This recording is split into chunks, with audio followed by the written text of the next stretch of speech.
Hello, everyone. Welcome to SureFire Live. I'm a little disheveled today, trying to get going in the with the show tonight. So, hope you guys are doing well. I We had a really cool event at HPBA in Nashville this week, and or last week actually, and we had a really great turnout for our SureFire booth. In fact, it was one of the best shows we'd actually ever had for engagement, and our booth stayed pretty popular, and it was really a great event. Hey, good evening, guys. Talk to me tonight. Talk to me, Goose, as they say. Yeah, the We had a really good amount of people come to Nashville. We had a bunch of companies come to my company before the event started, and it was awesome. And then if you're listening and you were at the HPBA event, I'd love to hear any of your big takeaways, classes you went to, things that you saw. Hey, good evening, guys. Great presentation in Nashville, Mark. Oh, thank you so much. I appreciate it. I had two presentations, and I was really surprised at one of them. I'll talk about that in a minute, because I'm going to do that one on SureFire again about pay structures. I had a course called Earn Not Given, and it was really well received. And then I had another course about building a business. And hey, Ferd, good to see you, buddy. He came in, and he also took the advanced chimney course, and he's all in. Hey, Jeremiah, good to see you too. Uh, uh, he's another guy. I love these guys that are all in, man. They're figuring it out. They're all into chimneys, and that's what it's about, man. If you're not all in, what are you doing? I mean, get all in. Let's go. Let's do it the best we can. Every day's not a win, but there's more winning days than losses. Hello, Mark. Some people I can't see. If you got to give them permission for me to see. Thank you, guys. Chad Murray is in the house. Hey, Chad, missed you in Nashville. I know you were busy doing other stuff, but always good to see Chad. Chad always has good additions to topics. The 926 PowerPoint. I'm not sure what that is, Jeremiah. What is the 926 PowerPoint? Is that the name of a PowerPoint? Hey, JJ, he's all in. He's all in on vacation. Tell me, JJ, you going to Croatia coming up? You got that trip coming up? I want to go back. I got to figure that out. It probably won't be this year. Hey, Joe. Hey, good to see you, man. Love to see what you're doing with your outdoor business, and it looks like it's going pretty well. I saw your post the other day. You were showing how to, I think, extend your house, or how to make your house bigger for a party. I think that's what it was. Oh, JJ, you're going to Portugal, man. Tell me about that. I've never been there either. That's on my list of places to go. It's interesting what you guys are talking about, going places. I recently did a survey for my employees. I got two surveys going on. I had one go out with basically, how do you think you're doing on your job? And then the other one was, I threw a question in there at the end. I might share that with you guys and show you, since we're talking culture. I'm just trying to work to make our culture better. I've talked about this before, where culture can go up or down, and culture can be amazing, and it can be lacking with the same people. It can go up with the same people that are excited. It can also go down if you make some change or something happens in the business, and all of a sudden it's not so good to work here anymore. And that's a challenge for me, and I'm really committed to figure out, to get our, because when here's the thing, when things are going good and you're busy and things are going up and everybody's making more money, and you're figuring it out. It's a very exciting time. Progress in a company is very exciting. But then also, when you have course corrections, when you have, people change, when you have, when you have inflation, when you have any kind of things happen, it cannot feel the same. And that is a challenge that I've got it all on my shoulders, and I am committed to, really dipping back in. Sometimes it happens when I'm gone a lot. If I'm focused on other things, I can feel like a shadow or something creeps in on my businesses. And so I think we'll talk about that tonight. Got some nice comments. So you're going to Croatia. Let's see where it is. Sometimes here we go. You're going to Croatia in September when the tourists leave. Okay, I didn't know that. I love Croatia, man. I'm telling you, if you've never been to Croatia, don't tell anybody. JJ wants to keep it a secret, but man, that place is cool. And he said his dad's from Portugal and he's in his 90s. Oh man. So man, you got to get back there. That's cool. Does he still live in Portugal? Is that, or does he live here? I thought you were a Mason. I thought that was a family business, but yeah, tell me about that trip. Chad Murray is in. He says he's going to Spatskamini for my wife, and it's our 30-year anniversary, dude. It's there's another there's another I at the end of that spelling. Spatskamini is as chimney sweep in Italian, and our Spatskamino. And so Spatskamino is the person, Spatskamini is the festival. Oh, so he lives in California. Gotcha. So anyway, and I've talked about Spatskamini, and your life will never be the same once you go to that. So looks like we got a nice group building. Thank you guys for this. We are live across many platforms and YouTube and LinkedIn and several Facebook groups. So thank you for that. Again, I'm going to talk about some things. I'd love to hear your comments on it. Look, and any of you guys who came to HPBA, tell me what you took away. I had a nice comment about the class I gave. I think he's talking about the class I gave about earn, not given, how we pay people. And I'm going to do a full SureFire Live in 2 weeks on that. I'm going to actually make that course on SureFire. If you're a subscriber, it'll be on there. And then I'm going to talk about it, not next week. Next week, I'm going to have Clay Lamb on here. He's going to talk about mastermind groups, and he's starting a new online group, 9 online groups for mastermind. And Clay Lamb was the originator of these mixed groups in the U.S. He took it from, I think he said the HVAC industry, and he brought it to chimneys, gosh, 20 years ago. And now Hope Stevenson runs them. I've been in a couple of them. I'm in one currently, and they're fascinating how you learn from each other. And so I'm excited to have him on. He's got some amazing stories in the chimney business. He's also the guy on YouTube. It's called Ask the Chimney Sweep. If you don't know who Clay Lamb is, you've probably seen his videos.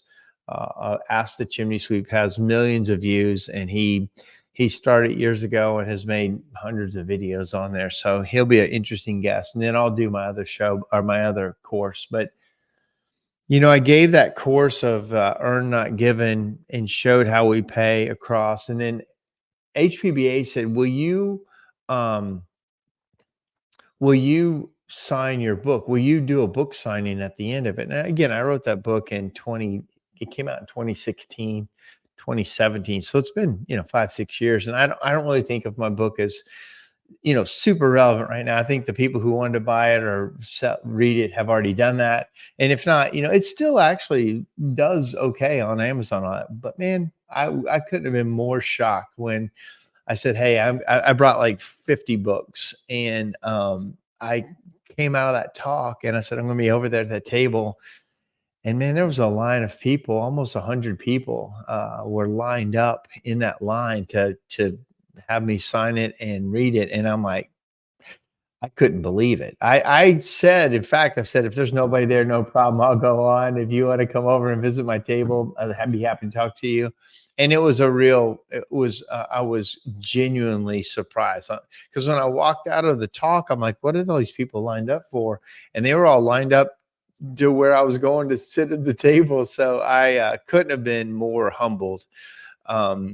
And then Alan Rush said, you know what this says? I said, I can't believe there's this many people. He said, well, it just says that you need to write another book. And so that was really an eye opener for me. And I've been working on another book. I just haven't sat down to do it. Joe says, so I stepped out there and I hired an internet professional company, and they are rolling out our new website next month. And we will have, and we have a media company. This guy is super entrepreneurial. And Joe said, that's all thanks to your book. Oh, thank you. I appreciate that. It's so interesting how that rolls through people's lives at different times. And so anyway, it was a very busy week. A quick thing about how my week went. I had my friend come in from Germany. He's a chimney master from Germany, Andreas Gartner, and we were going to do a podcast. He's done my podcast before. I'm going to have to do it remotely because we are so busy every day, every night. And so he came in, he flew in, and it's more of a state-sponsored business over there, and he just could not believe how we run chimney business in the U.S. He just was blown away. He had no idea, really. He thought he knew, but until he kind of worked with me and a lot of my companies I work with, he had no idea. And he was so excited to take back some of these ideas to Germany. So then he comes in on Saturday or Sunday. We spend some time together, and then the week starts. I had 7 to 8 companies, maybe 10 companies come in for the SureFire Accelerator group. We did a tour of my company. We showed metal fabrication, how we got into that business and what that looks like. We made some chimney caps for them. And then we had a meeting on kind of the future of the chimney industry and how our businesses are affected as a kind of a mastermind group. And anything we really needed to work on, best practices. We all went to dinner that night. The next day, HPBA hits, and 3 days of HPBA and shows and dinners at night. And then I got to teach the advanced inspection class. John Caesar has put together a truly amazing chimney inspection class. It's called Advanced Chimney Inspection through CSIA. Well, John wasn't going to teach it. He was going to try to hand it off to Tommy Nelms. Tommy Nelms got sick and had a personal thing come up. And right at the last second, they said, hey, can you teach it? I'm like, oh my gosh. So 921 slides in a 2-day course. It's the most slides I've ever seen. And I got to tell you, I was like, there's no way I'm getting through it. I'll be like, get through half of them in 2 days. And like it, I thought it was just going to be a word storm, just blasting at people.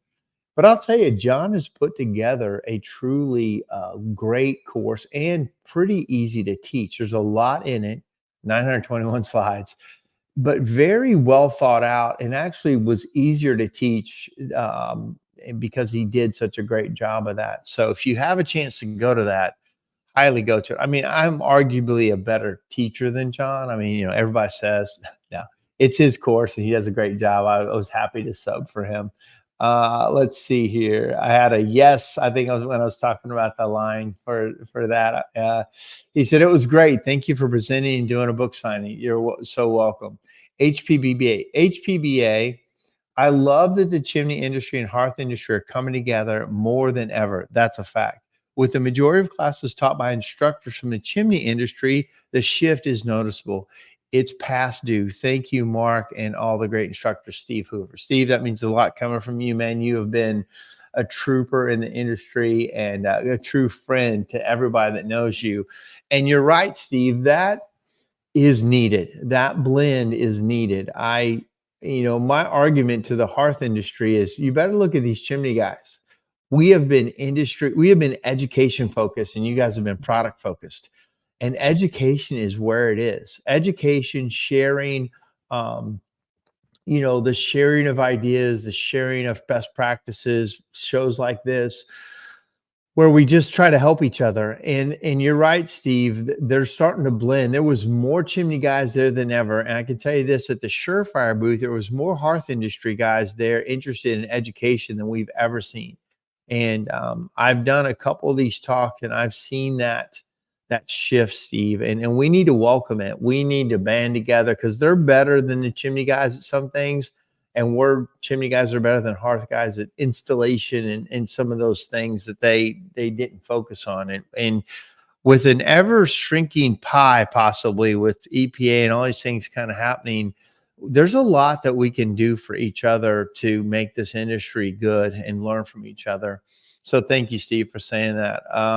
Yeah, Jeremiah, I was a sub, and I had rowdy kids, and I had to keep them in line. I mean, when I run a classroom, if you come in like 1 minute late, we boo you as a class. If you walk in late and aren't seated by the time it starts, you get booed, you get shamed, and it only happens like 1 or 2 times, and then you get to class on time. That class was great. My guys all took it in and feel. Yeah, that's right. I remember you saying that, Lou. Really was great. He kind of goes through NFPA. He blends a lot of things really well, and it's very well thought out. I said, man, how long did it take you to make this class? He said 4 months. I mean, this is a volunteer guy that spent 4 months to make the best course he could possibly make. I mean, come on, who does that? I mean, do you do it? I mean, are you giving, I mean, I know JJ isn't, but are you giving? Again, John does not make money from this. I mean, he might be paid as an instructor, but he made the course for the industry. He made the course to be uh, good for us. And I think he's given the industry a real gift that will last a very long time. NFI is so happy to present the education program for Everyone Expo. Hey, I can't quite see who this is. Is this Rich? It was awesome. I mean, I think it was the best ever at least the best in the last many years that I've seen, because HPBA has gone through as the whole industry, but it was it was an amazing show. It took days to get through back in the day when everybody was going out. Some of these people would spend hundreds of thousands of dollars on their booth. And then the whole thing, not just all those kind of events kind of started to slow down. Then COVID hit, and it was like, it smashed that industry. And then I was actually in New Orleans when it hit at the HPBA show, when COVID hit. Everybody's leaving, and all the Chinese people canceled, because there's a group from China that are manufacturers that are there, and it's recovered. And I think this year was just a true testament of what they've done over at HPBA and NFI to get that going. Copperfield sponsored, the education, and just such a good show, world class. Applaud everybody that was there. Matt, hey, Matt, good to see you in the class. Enjoyed both classes you spoke at in Nashville. Started to implement and lay out performance-based pay today in our office. Hey, man, thank you. I saw you in the front row, and even, and me and Matt were in Italy last year at Spaz Camini. He brought some of his guys from his company, and man, Matt is a great one. He was all in partying. He was all chimney. And he's one of those guys that's implementing a lot of stuff too. So Matt, if I can help you on any of that hiccups, or, hey, explain to me how this situation works. A lot of times on commission-based pay, it's the situations that pop up, because nothing is clean and truly pure always. You have to be good at kind of flexing and moving with the situation and having contingencies, what if stuff. So when you start to roll that out, feel free to reach out to me. I thought the course was perfect invitation to new hires beginning their journey in our industry. With that said, it was very complimentary for a seasoned technician.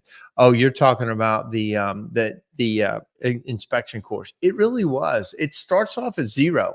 Starts off level 1 inspection, the 33 points ish of a level 1. A lot of people don't think there's that many points, but he actually just goes through every single step from level 1 to level 3. He goes through safety. He goes through presentation of your findings. So, yeah, I think you're right. It really does show, perfect invitation, new hires begin their journey to our industry, because everybody was there. We had fire investigators there. We had home inspectors there, mostly all chimney guys, chimney technicians. But you could tell some guys in the room were year 1 and some guys were year 15 or year 20. And even me as I've been in almost 40 years now, that there was stuff that I, relearned and picked up and thought about again. And some things were new that are changing in NFPA 211. So that was from Matt. So Matt was Thank you, Matt, for saying that. Let's see here. Says sorry, this is Matt. So then the show was awesome. It really was. I'm a 32-year sweep. Oh, let me see here. I'm a 32-year sweep and 22-year retailer. Sweeps have the upper hand to succeed as a retailer. Interesting.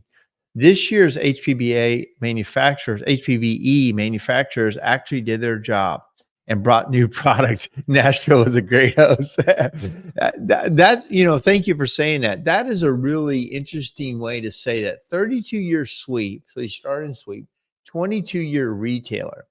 And he's right about that. We do have the upper hand because we understand the process all the way through and what's really needed. I always say this. I say, it hit me. I don't always say this. It just hit me that that sweeps are our product. We're focused on service, and that is where we value and charge, and retailers value and charge products, and they kind of discount the service. They're like, service was a giveaway. And for us as sweeps, we're like, service is everything. Service and education is our, that's our superpower. That's why we can do what we do.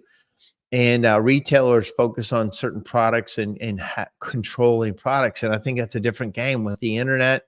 When the internet came and, Woodland Direct and all these places came, 50% of their, 50% of their revenue was gone overnight. And my argument to them was also like, I've got, 30, 40 guys in houses. And we do, let's just say, I would say actually we do 30 to 60 jobs a day. A lot of times I say that's 30 to 60 houses that we're in, and we're showing them products, and you wish you had 30 to 60 people come in your hearth store.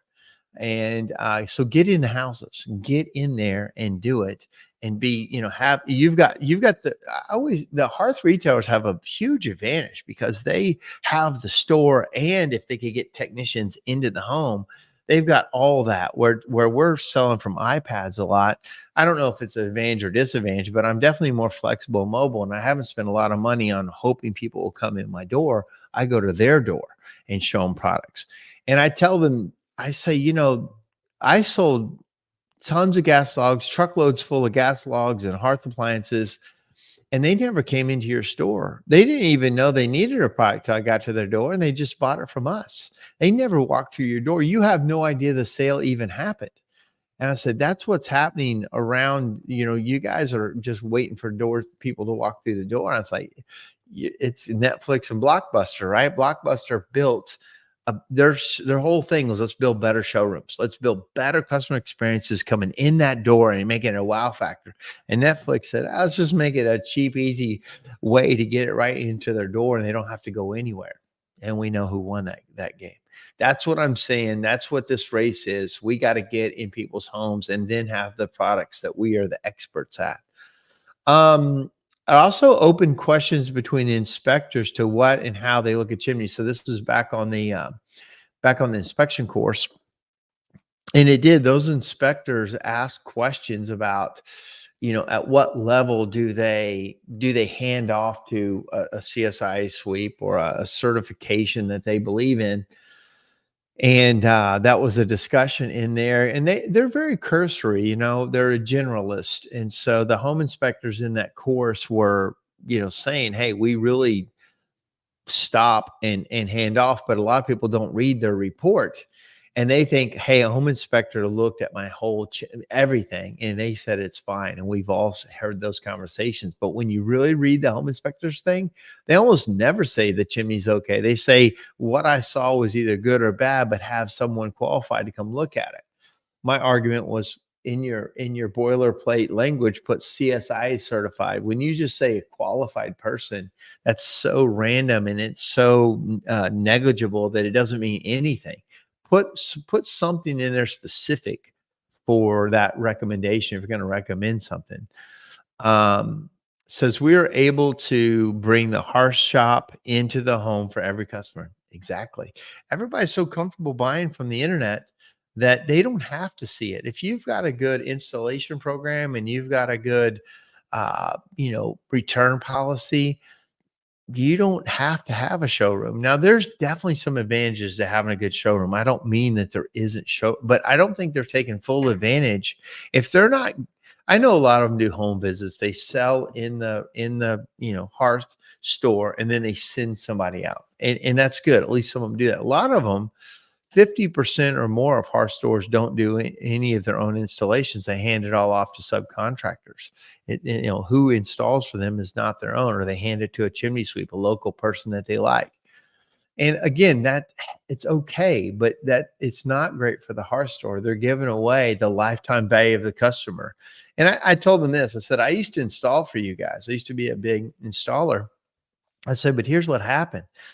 You'd send me out. I would do the job, and they become my customer, and I would service them every year for 5 years or 10 years. And when they needed a new appliance, they didn't think of you, the hearth store who recommended me 5 or 10 years ago. They thought of me. And then I got the next sale. Now, sometimes I would send it back, say, hey, go back to this company. Before I had a lot of products, I say, yeah, go back and we'll install it again. But man, that ship has sailed. I've got so many products, and people don't know brand names like they used to. I got so many products, and if I believe them as a sales guy, they believe them as a customer, and we win the sale. So I'm not trying to be, controversial necessarily. I'm trying to wake them up to what is happening under their feet. And so this has been one of our biggest successes. On that, I think they're talking about in-home sales, and it absolutely is. That's what's helping drive the growth of the chimney industry. It's not sweeping chimneys. When my friend from Germany was here, he could not believe the business discussions we were having. He's like, you guys talk about stuff we don't ever talk about in Germany as a business. You guys have business discussions about all kinds of things that they don't even worry about. Now, they are true sweeps, but they're taking their chimney sweeping away. They're all becoming energy consultants and HVAC guys. They're probably not going to ban wood, he said. But he said everybody is moving away from that. And now they're a government contractor as a energy consultant to see what the next step is. And the chimney sweep trade is in true danger over there. The biggest advantage in retail in 2024 is that our closest competitors are lazy. Sweeps don't know lazy that will win most every day. Man, who said that? That is an interesting way to put that. No, sweeps are not lazy for sure. And if you just raise your education and raise your business acumen a little bit, the bar's pretty low. You can really do well if you just answer your phone, get out there, be educated, be an advocate. But that's interesting. I'm going to read it again. The biggest advantage in retail in 2024 is that our closest competitors are lazy. Sweeps don't know lazy and will win most every day. Man, thank you. That's a great saying. And yes, in-home sales. That's what we had to realize we're in. Again, we're their inspector, we're their educator. And if they want to buy from us, great. And part of that class that I taught was, make sure that the inspection and the sales process are separate. You're there to inspect first. And John makes this very clear in one of his slides that we're there as an inspector first. And your inspection is not a sales. It's not a ticket, a sales order. It is truly the inspection. Do that right first. And you don't have to know how to fix all the problems you find. Don't get it twisted and think that you're like, well, I don't know how to tear out a hearth to get the wood out from underneath it. So therefore I'm not going to say anything, or I don't think it's a big deal. Follow the code, make the recommendations. And then if you can fix it, great. That's the business we're in. We have the ability to fix. A lot of us do fix what we're finding, but keep them separate. The one thing is the inspection. And then the other thing is where you can get into in-home sales and being a construction company and a restoration company and installation company.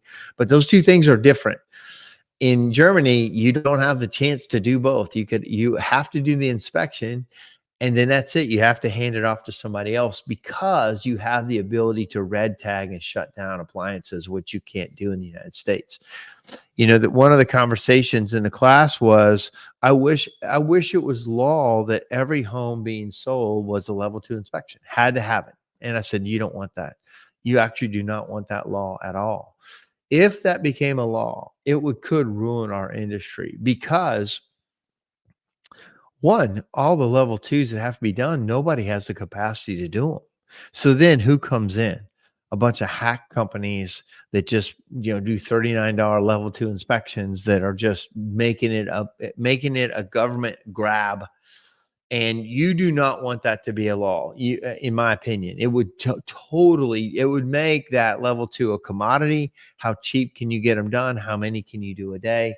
Very dangerous. We don't want that as an industry. Trust me on that. That could be a very bad thing. For instance, in Germany, he does 2,700 chimneys a year, multiple times a year. He has 2,700 customers that he has to take care of. He's a one-man operation, one man and a helper. He does 20 chimneys a day. Now it's a government thing. It's a commodity. Get in, get out. Write your certificate, can't do any repairs. And it's a commodity over there. And there's, 4,000 chimney sweeps doing their districts. And that's what they did. And it changed their industry. And then if the government can control it, they can also take it away. And then therefore you don't have control over your own destiny. You have to go along with whatever the government says, and I'm anti that if at all possible. So Diane knows Germany really well. Let me read these. So we're able to take an old tire wood burner and being able to turn it into a focal point for the room. It doesn't always stop at the fireplace. It transcends the fascia walls, the mantles. Yeah, it does. That's exactly right. Diane says they're doing a lot of heat pumps in Germany, always adjusting the business model to meet the challenges of today. Like, yes, they have to be adjusted. Like, they don't have control over the adjustment. The government comes and says, you're going to now be doing this. And to Andreas's point, it's actually been pretty good for him because then the government said, okay, you're now going to be they call it the man in the middle. The government's going to say you need to get your house up to date with insulation and windows and doors. And sometimes it's a, $30,000 to $50,000 upgrade for them to get the home ready for, this energy. And he gets a percentage of, he's the man in the middle. He recommends these things. He's like a contractor, and then another contractor comes and does the work. So he's like, it actually works out for me. He said, I'm a chimney sweep. I'm not a contractor, but in the way it's working for him, it's working. Now, he also brought up something super interesting that he said, understand, Mark, that, the United States is an energy producer. Russia is an energy producer. So, the Middle East, energy producers. He said, we are an energy buyer. We have no natural resources. We have no oil. We have no natural gas. We have to buy it from everyone. And with as volatile as everything is, we have to figure out how not to buy so much. We have to buy less. So we're solar, we're renewables. And that all of a sudden made sense to me. I didn't think of it that way, of them as a buyer. Now, U.S. is an energy producer and we should produce more. But that was interesting that he said, we have to conserve and not be so reliant. Like, their natural gas comes from Russia. Their oil comes from the Middle East. And I think some U.S., a lot of their food can come from other places. And so that was interesting to me how he put it, that's one of the reasons they're so into conservation. Well, guess what? We don't have to follow that. Just because they're doing it over there does not mean it even applies to us at all. So don't, our government's like, well, we got to do whatever Europe's doing. They got a whole different set of reasons for doing it than we do here. And, we have relatively cheap energy if we'll make it ourselves. And in my opinion, that's what we should be doing. Diane says they're doing a lot of heat. I said that. Sorry. Also, you're able to join in with a homeowner in the excitement of, so I'm sorry, I'm bouncing all over the place tonight. So thanks for sticking with me. I'm just taking that, we're just going topic to topic, opened up a can of worms, but I love these kind of nights. Also, you're able to join in with the homeowner in the excitement of making the changes they want and end with the gratification that you did for what you did for them. Yeah, exactly. That's why, again, I want our message as owners, our messaging out to homeowners needs to be the joy of fireplaces, how awesome they are, how you want to use them. And we're kind of like your shield. We are your shield to make sure that when you enjoy it, everything goes right, and so I think that's our messaging. I don't think we should do fear-based advertising as owners. We get in the home, we're like, must do a thorough inspection and show them what it is and make sure. But as owners, we need to promote the joy of fireplaces, and that's been my message for a little while. And I think a lot of people understand where I'm coming from. If we scare people into being afraid of their fireplaces, they won't use them, and they won't care if the government starts to shut them down. They're like, I never use that thing anyway. So anyway, great topic. Shoot, we went 35 minutes on the opener. I want to go through what my real topic of the night was, which was I saw a video from the guy from Netflix who the CEO of Netflix, who talks about the adage of my people and that work for me are like a family, and we've said that a lot too. Like I've felt and Matt's on here and he practically is family. But is that the healthiest way to run a business? Is there another way that makes sense? And this guy kind of put these things together, and I thought it made a lot of sense. So let me see if I can get it to play. It's going to be really small on the outputs, but let me see what I can do here. All right.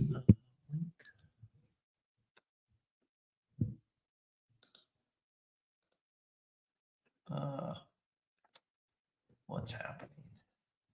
1 second. I got a little glitch. You can't hear it. So let me get back out of this. Uh, Give me one moment. Little technical glitch, but I'm my own producer. All right. Why is that showing that like that?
So I think I see Chad's calling me. I think I had a microphone problem and you couldn't hear anything. So yeah, no sound. Sorry about that. Yeah, lost audio. Sorry about that. What happened was when I moved the microphone to the side to let you hear it, I hit the mute button on the mic. So anyway, great point. Couldn't make it. Could you hear it right at the end? Could you hear anything that the guy was saying about the uh, uh, eh, just give me a thumbs up or thumbs down if you could hear what he was saying about the family. If you can, I'll try something else later or another week. But I'll just back up. Nope, nobody could hear anything. So sorry. I thought I had that lined up, but I didn't. So just let me tell you um, what it was about. It's the guy from Netflix. He is the CEO, and he said, "Hey, what we used to say is, we're all family. You know, we're gonna take care of you. We are this." And that was the kind of mantra of what it was.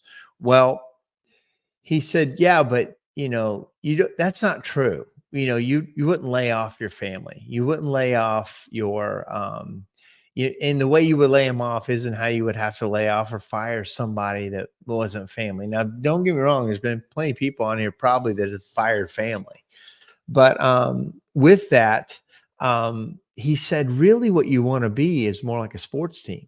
You want to have the analogy of, hey, we are a high performance sports team. We are working now. Just because you have a bad game, you're not going to be fired. But we are more like, we're performance based, and when you work in a high performance team, it's a lot better and kind of healthier than a family. Sometimes family's a disaster. So his point is, let's be a sports team. Let's be not like your kid's soccer team, but more like a like we all have these positions that we're trying to get better at, and we're fighting to stay there. We're fighting to be on the team. We're fighting to be in the company and be better, and not just kind of, your family, you can't get rid of them. And not that you would want to, but in business, sometimes it's not the healthiest place. And then if we roll that out to all of our employees are like family, and I have felt this myself. I've felt like they're friends of mine, and it's true. And I think there's a lot of good in that, but also there can be bad when you can't separate yourself from somebody that is going through a hard time or is not good for the company anymore, and you hang on to them no matter how toxic they might be. That's when family's not good. Now, if you were a sports team, you'd get rid of that guy or that girl. You don't put up with it because there's a whole different set of parameters that work on the team. But in business, I did always feel like, hey, this is my family. And I've said it before. I felt like I was lucky to have you come work for me.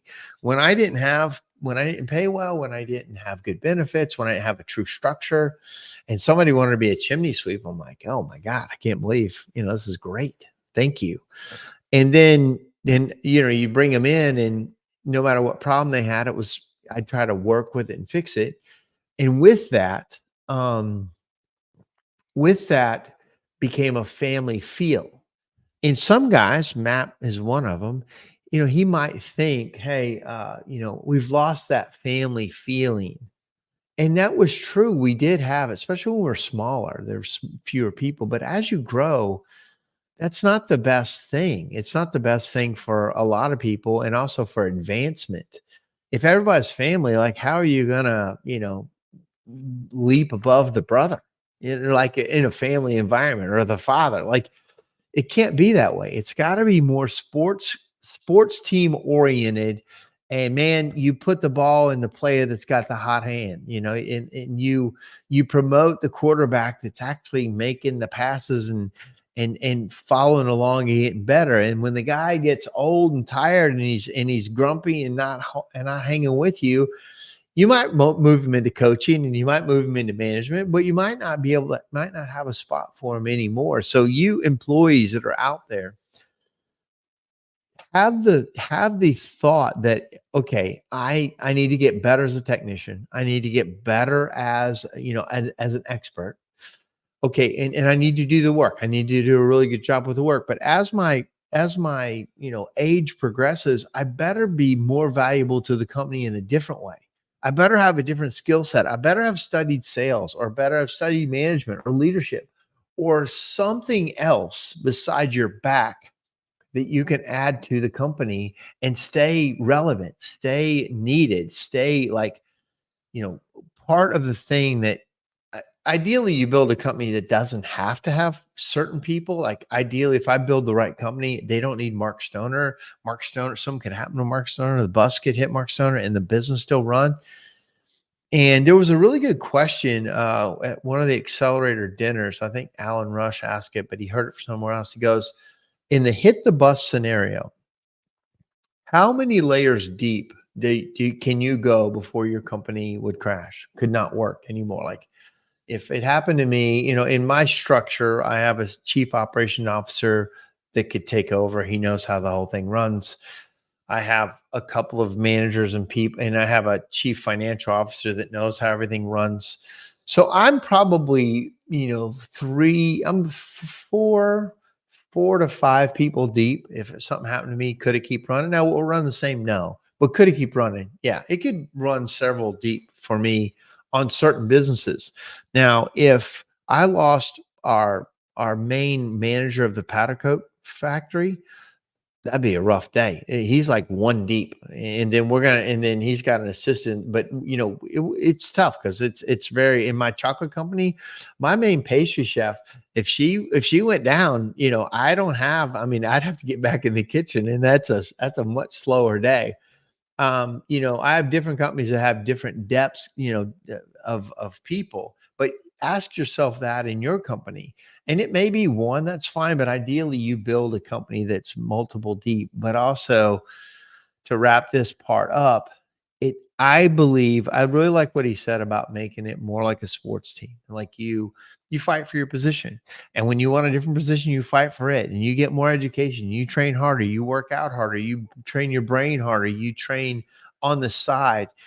If you're just waiting for Mark Stoner to teach in my class, if you're just waiting for me to teach you everything you need to be taught, you're going to be frustrated. I expect you to learn that and come to me and say, "Hey, man, I've been studying this.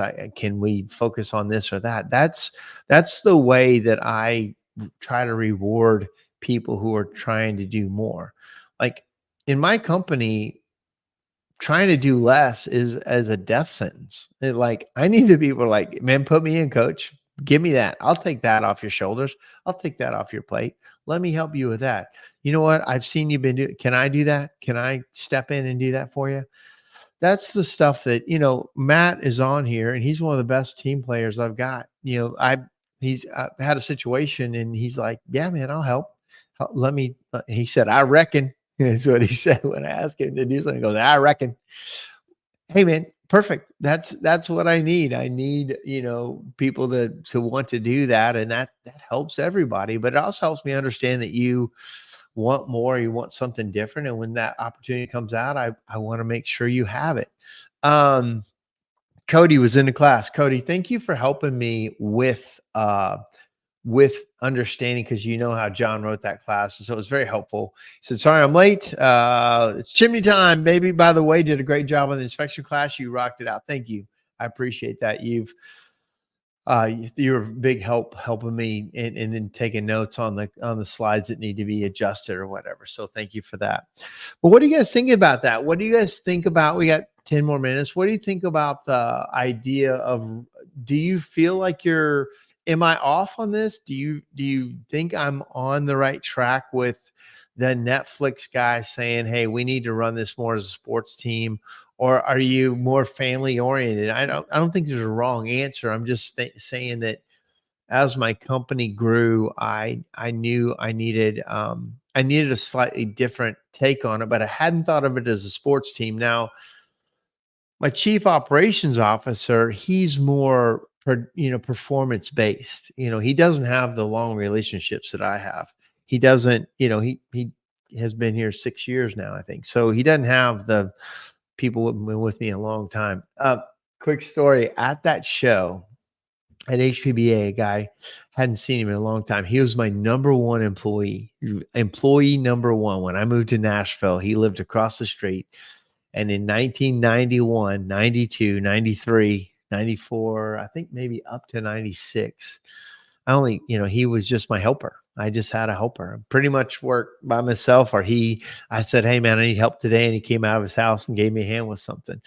And a lot of times we played video games. And when I didn't have a lot of work, I would take him to the arcade, and we played NBA Jam every day. And we were pretty good at NBA Jam. We weren't that great at chimneys, but we were good at killing time.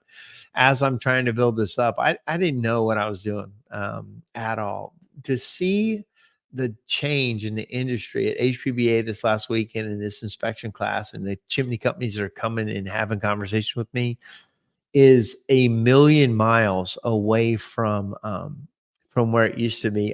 Clay Lamb sent me a thing today. I'll see if I can pull it up. He said he sent me a picture. So when Clay, I'm reading your text, Clay, Chad, when you said, "Hey," and there's no sound. He sent me this picture, and this picture, it might be hard to see. It says mixed meeting. It's having a hard time focus on it. I'll tell you what it says. It says Ashbuster's Chimney Service, mixed meeting February 4th, 2009, Smyrna, Tennessee. That was right after I crashed my company, and I had gotten rid of everybody. And I was back down to working by myself. And right before that meeting, I brought back 5 people. Matt was one of them. I brought back about 5 people to try to get this thing going again. And that meeting was where the SpongeBob Stoner Pants message came from. But Clay was there, and he saved that, because in my world, that was the day everything changed. And I'll probably talk about this with him next week too, because that situation was when I got around I'd already been to a couple masterminds, but then they came to my business, and then they started tearing me apart and telling me all the things I did wrong. And it was super painful, but totally necessary. You need somebody to call you on your own crap. You need somebody to come in and go, "Man, you're full of it," or "You're wrong." You need that in your life. If you're a business owner and you don't have anybody calling you on your own crap or helping you be better, you're missing out. You're on an island. And we need each other as businesses, and as men and women. We need that social construct of good criticism, good caring, an area that you can, be real and tell somebody the truth and help them. So that meeting, when they came in, they literally probably had 100 things I had wrong, or they determined that I should do differently. Like, it was thick. It was a huge list of everything. It was like they were calling my baby ugly. They took my business and like, "This is not good at all." And I was probably like a $1.2 million business at the time. And, I had 17 employees, and I've talked about how upside down I was on money, and, I wasn't a good leader, and everything was wrong. And they came in and said, "Yeah, everything is wrong." But I can tell you this, they gave me a list of stuff to work on, and I got going on it. And I started reporting back to them, "Hey, I got these 5 things done. I knocked these 10 things out. I fired that person who told me I should fire. I did this, I did that." And man, I just started, one at a time, and building that thing up. And since 2009, since that meeting, it's been an amazing ride. But it wasn't until somebody came in and said, "Here's the problems and here's how to fix it." Now we've got shows like this, and we've got some coaches and people, and back then there really wasn't a lot of that. You had to listen to other people and do it. Still kind of do. Diane says, "It's surprising how many items were on your list from your peers." Surprising how many items were on your, yeah. So I mean, there's 100 things. I didn't think I was that bad. When they came in, I thought they might list, 5 things, but literally it was brutal. When they read off to you all the things that are wrong with your company, you better get a thick skin. And so we were like, our business sucks. Oh, when they came to Diane's been part of this. Diane was a part of a mixed meeting. And, they do come to now, Everybody's business sucks in a different way. So don't let anybody surprise or, like lie to you that their business is perfect because it's not. Everybody's business has different suck points. It just is. I don't care how big you are. You've got things that you do really well and you got things that you don't do well. And, you know, a good coach comes in to tell you what that's like. Um, so yeah. Oh, wait, our interviews were no picnic either. Oh, right. So that must be Matt. So one of the things they did was they take the owners out of the room and they interview the employees, and the employees kind of have to spill the dirt on the business. And it's a safe environment. They won't tell anybody who said what, but they will report back to the owner that these are concerns from the employees. That's a great point. I think this is Matt, because he was part of the interview process. They come in, owner has to be gone for half a day, and they sit there and they interview all the employees, and it's a time to get real, and it's a time to say, hey, this is what the problems are, this is what we think, this is what should be better, this is what's good. Magically, they really don't say a lot that's good. It's not. There's strengths, weaknesses, opportunities, and threats, called a SWOT analysis. Strengths, weaknesses, opportunities, and threats. Well, they really don't work on your strengths because you're already strong at it. So they're like, hey, we point out, hey, you're in a good market, you've got this, you got that. So they don't work on that. They work on weaknesses, opportunities, and threats. All the things you're not good at. You're not taking advantage of these opportunities. You're weak in this area, and you've got these kind of threats inside your company. So the SWOT starts off sweet with your strengths. They don't focus on that. They just focus on what you're not good at. And that becomes a big list of stuff. And you can do one of two things. I've been with people who don't do anything with the list. We give them the list and you come back 2 years later, same damn business. Nothing changed. Absolutely not. A big waste of our time. We spent 4 days trying to work on your company and did nothing with it.